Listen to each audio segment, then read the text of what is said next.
கிறிஸ்துவுக்குள் பிரியமான சகோதர சகோதரிகளே, இயேசு கிறிஸ்துவின் இனிதான நாமத்தில் உங்கள் அனைவருக்கும் என் அன்பின் வாழ்த்துக்கள்.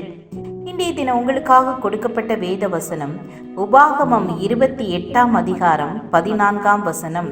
கர்த்தர் உன்னை வாலாக்காமல் தலையாக்குவார், நீ கீழாகாமல் மேலாவாய்.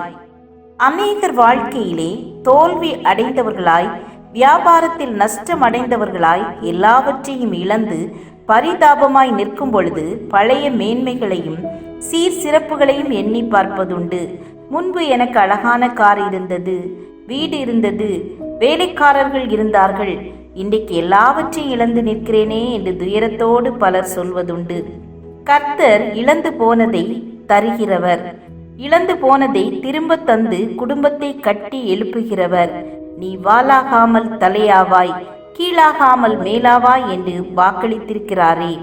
கிறிஸ்துவின் கையை எல்லா சூழ்நிலையிலும் பிடித்துக் கொள்ளுங்கள், நீங்கள் மிகவும் உயரப் போகிறீர்கள். கர்த்தர் உங்களை அதிகமாய் ஆசீர்வதிக்கப் போகிறார். நீங்கள் எல்லாவற்றையும் இழந்து போன நிலைமையில் இருக்கிறீர்களா? நீங்கள் உங்கள் தேவைகளை விண்ணப்பத்தோடு கூடிய ஜெபத்தினால் தேவனுக்கு தெரியப்படுத்துங்கள். அவர் இழந்து போறதை உங்களுக்கு திரும்ப தருவார். அநேகர் தங்கள் தொழிலில் நஷ்டமடையும் பொழுது எப்படியாவது கடன் வாங்கி சரி செய்து விடலாம் என்று எண்ணுகிறார்கள். வட்டிக்கு கடன் கொடுக்கிறவர்களை தேடி ஓடுகிறார்கள். அங்கே கடன் வாங்கி இங்கே சமாளித்து விடலாம் என்று எல்லாம் சிந்திக்கிறார்கள்.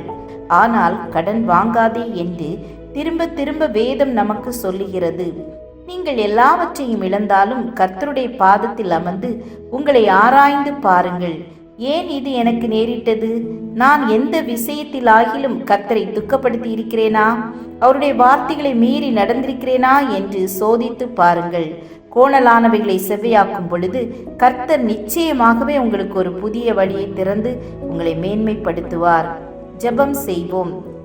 அன்புள்ள கர்த்தாவே, எங்களை வாலாக்காமல் தலையாக்குவதற்காக ஸ்தோத்திரம்.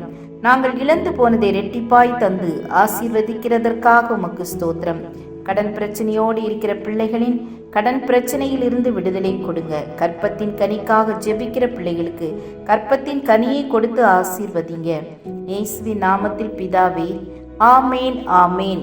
God bless you.